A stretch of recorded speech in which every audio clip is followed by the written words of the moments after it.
Oruru POV. The serpent wakes to an early afternoon, a little ball of warmth in the centre of his coil, as he can taste the scent of Frisbee, the large rodent relaxing with the serpent after her own busy day. He leans in, gently nosing her silky fur before slowly pulling away from the whining rodent, leaving her within the den as he goes through the stony sand. He moved in towards the entrance of Vidmori's chamber, coiling up his considerable length on the warm stone path, before basking in the sun's glow and Vidmori's radiance. Oruru couldn't help but let his mind wander, as he brought the end of his tail to his mouth and bit down, slowly circulating his mana through his coils, as the sight went beyond him. He's more relaxed in general these days. Having adjusted to his size and strength, he no longer feels as vulnerable or weak as he did before. His desire to feed is almost non-existent, yet his hunger to be more pangs in the back of his mind. He needed to do more than observe and protect Vidmori's chamber. No, being honest with himself, he only wanted to do more, but that desire gnawed at him even more. Before he knew it, he realized his physical body had moved a stair completely down at the cave entrance, which led to the other dungeon. Snapping from his stupor, his body jolts and shudders as his sight returns to his own eyes. Flicking his tongue out, he realizes that Frisbee has come out to join him. The rat nuzzled into his coils once more, staring into the sunset until Oruru jolted, smiling as she looked up at the serpent. "A lot on your mind?" she squeaked out pleasantly, as she shifted around to rest more comfortably after Ururu's brief amount of movement. Oruru hissed thoughtfully, flicking his tongue a couple more times as he turned his head to look at Vidmori's core. It seemed his attention was elsewhere for the time being, so Oruru looked back down to Frisbee again as he hissed some more. Frisbee's round, ratty ears flick as she listens to Ururu's hiss seemingly reverberate throughout his entire body, before looking up at him again. "I see. Well, I certainly don't mind accompanying you down there, but I do ask you at least bring a few others. Maybe not the sinners, since they're rather noisy with all that metal and stone." Oruru slowly tilted his head from side to side, considering that as he reflected upon the experience the sinners recounted after they returned from the depths of Vidmori's mountain. The ooze only seemed to move and attack after dread disturbed it. From there, it only actively chased and attacked the sinners who were crying out, either in attack or from pain. Based on this, and from observing the behaviour of the rancid ooze pond, Oruru couldn't help but consider that they probably don't even have to defeat the ooze to get through its room, and they could sneak through to progress further below into the depths. Looking back to Frisbee, he shared his considerations with a few low hisses. Frisbee's ears flicked some more at Ururu's soothing hissing. However, she perked up as she listened to what he had to say. Yes, I think that might actually work," she considered, while absently nodding her head. "I am sorry that I can't offer any information about what to expect in the rest of the dungeon, but I am willing to be an extra set of eyes. Still, I would feel much more comfortable if you enlisted others to join us." Oruru gave a nod of his head in response, turning to look at Frisbee as he flicked his tongue cheerfully enough. He uncoils his considerable body, Frisbee crawling around carefully to rest and sit upon his back, as Oruru begins his descent down the mountain. Isaac POV. "Are you serious?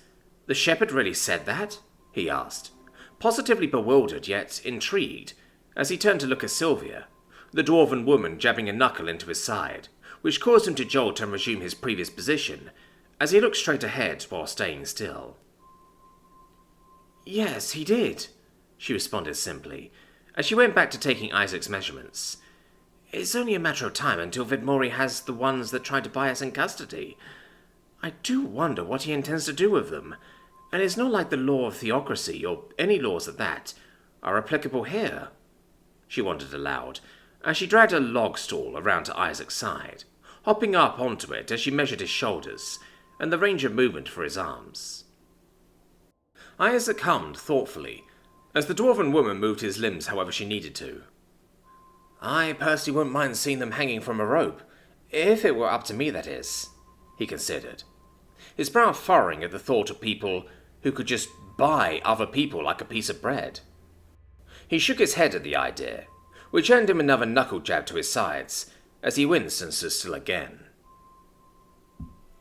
Sylvia huffed as she went back to taking measurements, getting off her stool after measuring Isaac's chest and measuring his waist now. I get what you mean. Who knows what nefarious things they would have done to us, to Warg and the other children. It makes my blood boil hot at the thought, as well as what probably already has happened to any others that were already taken. I don't dare hope that justice could be served for everyone involved, but I'd probably be satisfied if those that orchestrated all this got what was coming to them, she confided, as she finally stepped away, committing Isaac's measurements to memory.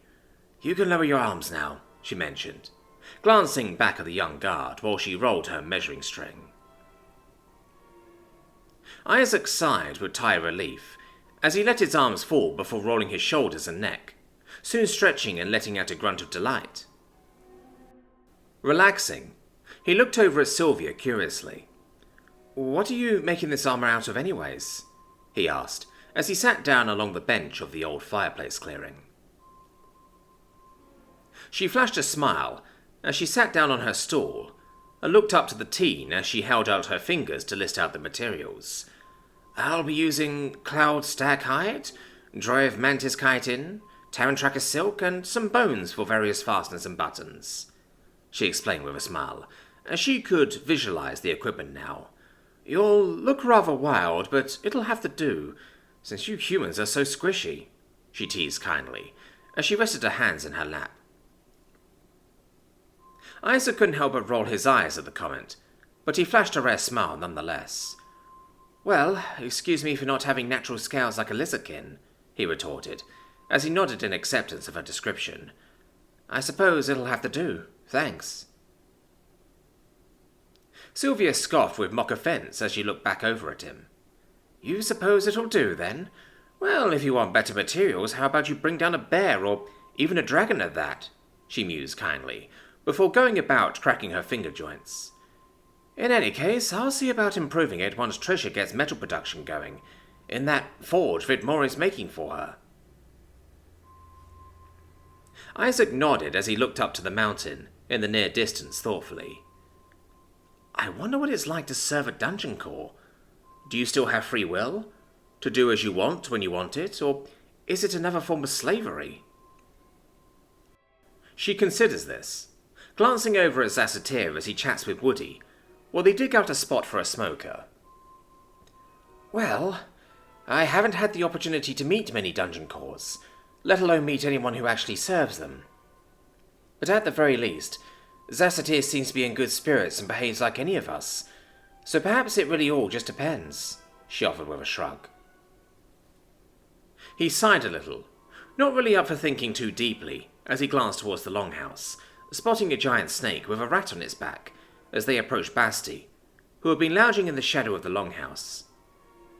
He wasn't really sure how to feel about all that, but after a moment, he mustered some words. Damn, that's one big rat. Sylvia seemed to look over and appraise the mentioned mat. I've seen bigger, she replied plainly. Though as they watched, Basti went ahead and stood, as she followed after the snake and rat.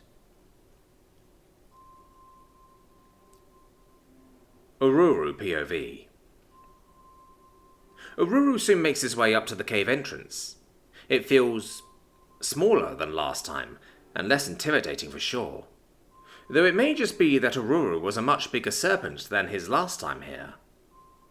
Slithering closer, the wolf standing guard for their den seems to stiffen with surprise, before laying down with submission towards their superior, allowing Ururu, Frisbee and Basti to enter without a fuss. Entering the first chamber, the musk of walls was rather apparent, but so was the manner of Vidmore's influence on the walls, so overall it wasn't a wholly unpleasant scent. A couple of wolves seemed to rest in this first room, but he could sense the rest of them in the next room over. The wolves in question seemed surprised to see the trio of beasts enter, but as they were a part of Vidmore's pack, they were, of course, allowed to pass through unopposed. In the next room, Ururu looked about curiously as he spotted about a dozen wolves milling about. A few were eating kills from their hunts, while others brought grasses from the forest, piling them together for bedding. Before long, they spotted Lugosi, quietly chatting with a she-wolf, though it wasn't much longer until he spotted the trio and quickly hopped to his feet, surprising the she-wolf. Quickly approaching, Lugosi laid before the imposing beast submissively as he looked up at them. How can I help you? Did you need something? He asked worriedly, unsure what invited this surprise visit from Vidmore's best. Ururu looked vaguely surprised by this behaviour, looking between Basti and Frisbee as he hissed before looking down to Lugosi, and hissing reassuredly. That's right. You're one of us.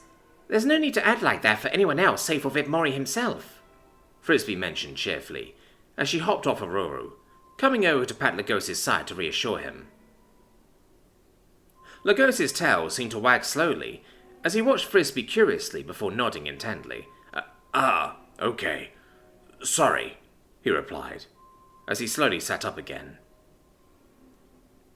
Basti murs with vague amusement as she flicked her tail while watching the young wolf, before mowling a gentle admonishment. Sorry again, Right. No more apologizing for that, he said, bobbing his head more confidently, before looking among the trio. Regardless, how can I help you? Did you all need anything? He asked again, a little more collected as he got used to their presence. Ururu pitched in at that, lowly hissing as he explained what was going on, at which point he invited Lugosi to join them, wanting as many capable members to pitch in on this endeavour. Lugosi's tail wagged more noticeably as he looked flustered once again, averting his gaze as he smiled at Ururu's words. Me? Capable? I am humbled by your words, Ururu. Very well. If you'll have me, I'll gladly contribute my presence. He enthused with a bob of his head, before getting to all fours. He glanced back at the she-wolf in charge of den affairs, and she bobbed her head. With that, Lugosi looked back to Ururu and the others, his tail still wagging slowly. Lead the way. Ururu hissed his approval, before slithering further into the cave, passing another wolf who guarded the path, which led further into the old dungeon, the wolf lying in submission as they acknowledged all the much more powerful beasts. They make their way into the depths, time seeming to drag on as they go deeper into the darkness, their animalistic senses making up for the lack of light. After what seemed like forever, the four beasts came into the room with the spring-sized ooze. Ururu hissed almost silently, signalling the others to wait for him to go first, even as Basti murs with disapproval. Ignoring her protest, Ururu slithers forth, going as quietly as he could manage over the moss and fungus-coated floor. He stopped just over halfway across the room, before looking back at the others, waving his tail to signal them. One by one, the beasts silently sneak across under Ururu's watchful eyes, and once Lugosi cleared the expanse, Ururu slithered the rest of the way, entering the path on the other side of the room, as he released a hiss of relief he didn't realize he was holding. At that, they pressed forward, encountering yet another trap-filled hallway and staircase. Yet even as they intentionally triggered each one, nothing of note happened. Finally, they came across one more chamber. Rounding the corner, they saw a faint, dwindling purple glow beyond some rubble. Though as they crossed the threshold of the room, a playful laugh is heard, as the voice of a young boy tenderly calls out, "Someone new? Have you come to play?"